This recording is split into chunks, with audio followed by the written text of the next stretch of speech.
The war on Iraq forms an excellent analogy with the war on AIDS. The war in Iraq is kind of like AIDS compressed from 20 years down to maybe 5 years. We now know that the war on Iraq was based on lies. But the press did not report that, not in the United States anyway, did not report that for fear of being called unpatriotic. So within a few years, a very short period of time, but a couple of significant years, the press was totally silent on the issue of were we being led into a war based on lies. AIDS is taking much longer to come to fruition. For 25 years, we've had a war based on lies, and the press has been afraid to speak up. People within the gay community have been afraid to speak up in case they are accused of being traitors to the cause. So this kind of feeling of patriotism has somehow been applied within the AIDS epidemic.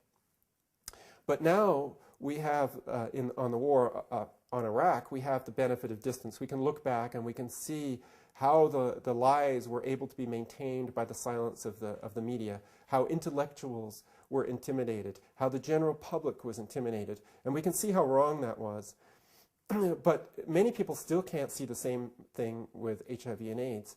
And one of the things is that most people think HIV and AIDS science is far too complex for them to understand. One of the things I've tried to do is to try to make the science easier for people to understand.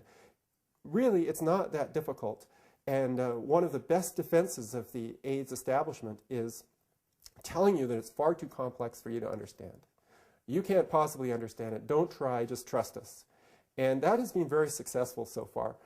At some point in time, and I hope it's not in the too distant future, we will be looking back on AIDS and saying, how could we have been bamboozled for so long?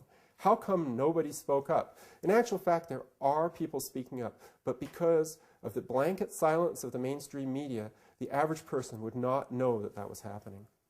One of the tactics of the AIDS drug industry is to use beautiful people in their advertising. AIDS drugs cause a lot of debilitating and disfiguring side effects. One of them is called buffalo hump, where fat builds up on your back.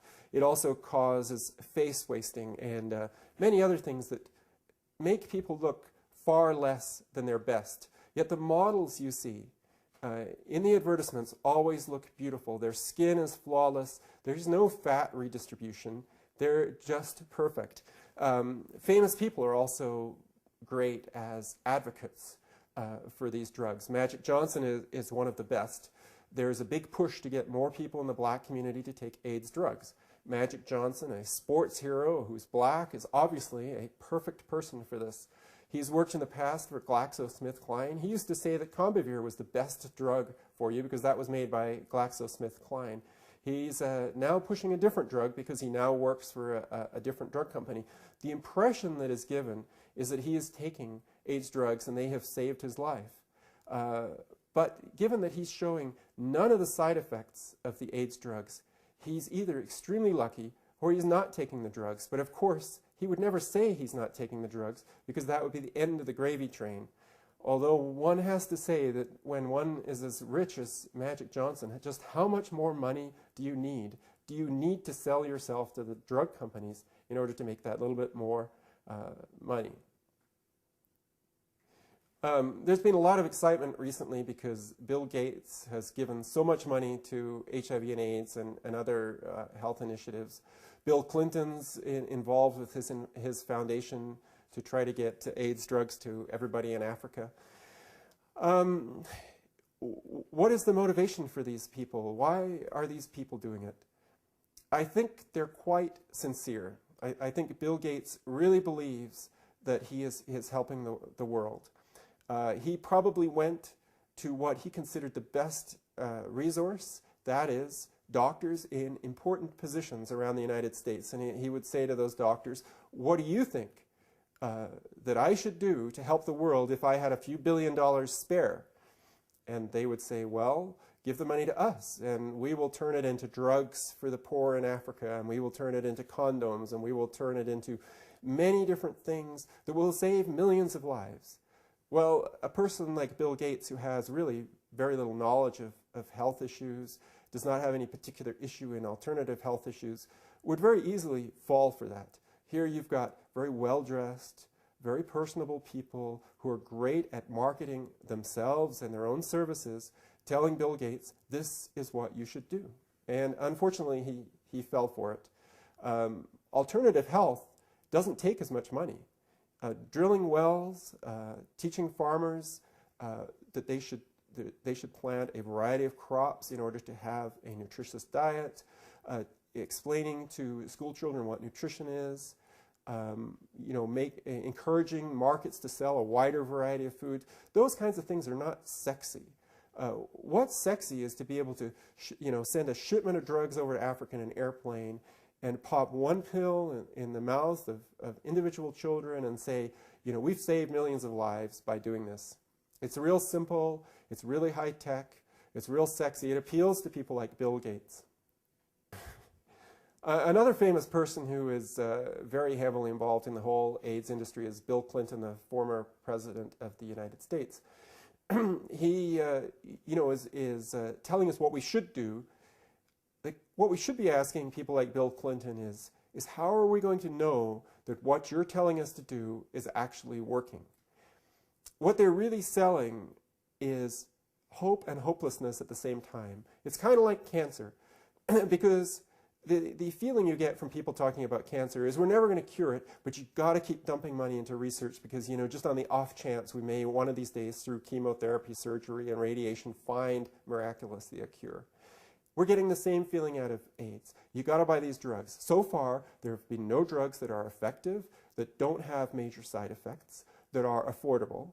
But throw more money at us, and one of these days, maybe we'll come up with the vaccine or the drug or something that will cure this. But we're not making any promises. Don't ask us to promise that in 5 years we've actually made a difference with our drugs, because we can't possibly promise that.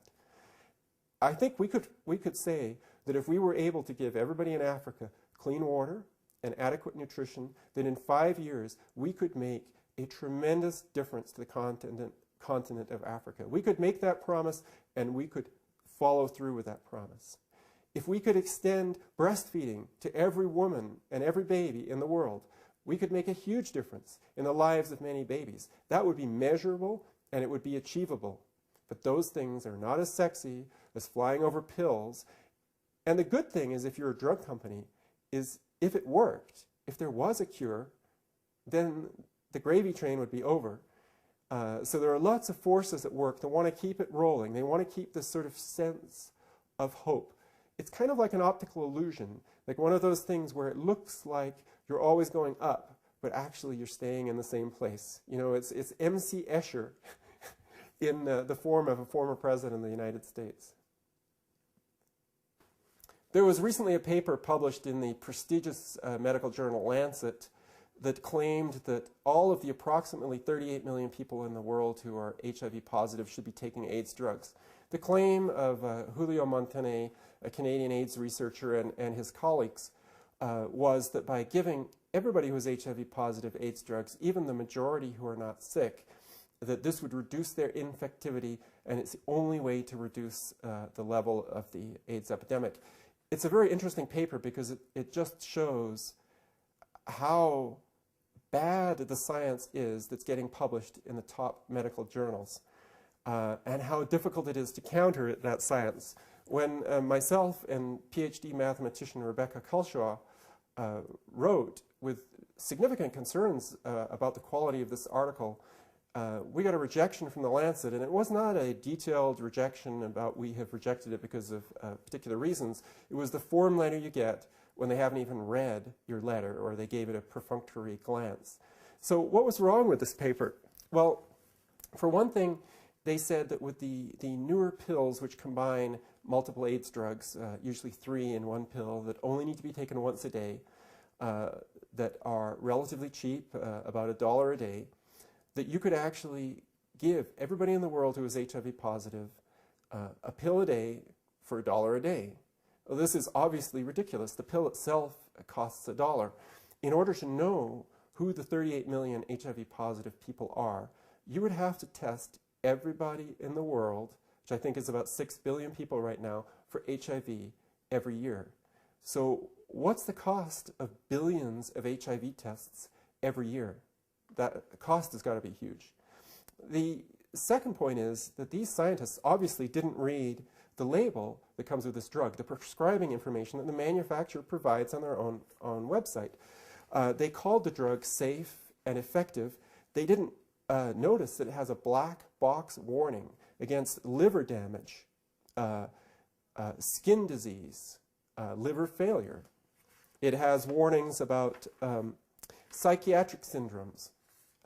Basically, every negative psychiatric symptom that you can think about is associated with the use of this drug.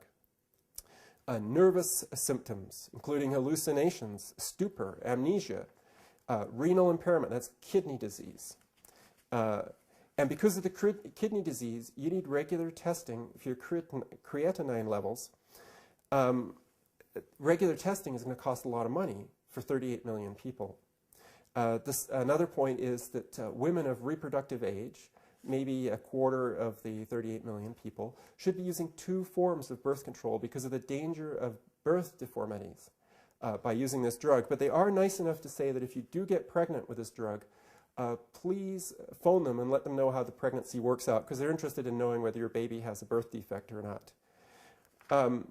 Skin rash. Well, you might think that skin rash isn't too serious, but this drug known as Atripla is associated with a condition known as Stevens-Johnson syndrome. Stevens-Johnson syndrome is little known, but it's actually quite common, and it's almost entirely associated with the use of pharmaceutical drugs. What the syndrome is basically a peeling off of the skin of your entire body so that you become one giant open sore. Even in North America, survival from Stevens-Johnson syndrome is rare. In Africa, I think it's safe to say that survival would be almost unheard of with this symptom.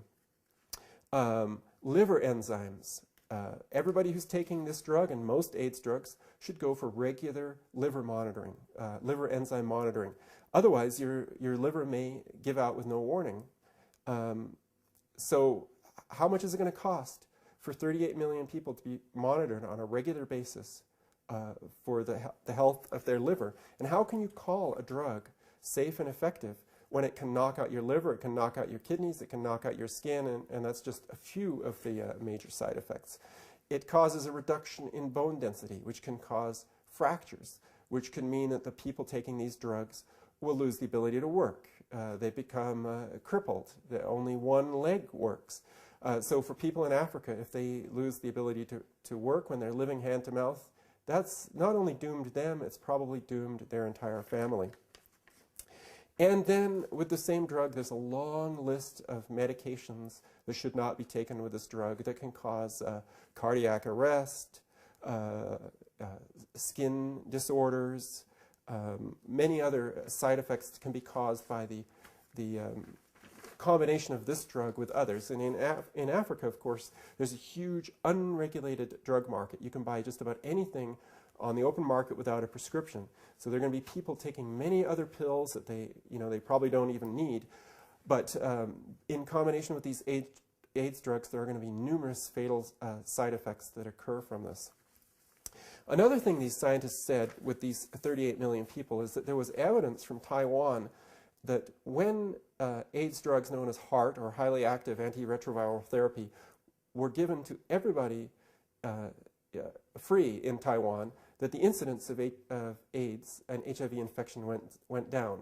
That is, the number of people being diagnosed with HIV infection on an annual basis went down. Well, when Rebecca and I checked this study from Taiwan, we found that actually the incidence had been going up every year, both before and after free AIDS drugs were provided. So this claim was completely false. And yet, when we wrote to The Lancet, indicating some of these major problems with the paper, that it could not possibly be cost effective. It cost many, many times more than they were claiming. That the drug was not safe based on the manufacturer's own prescribing information.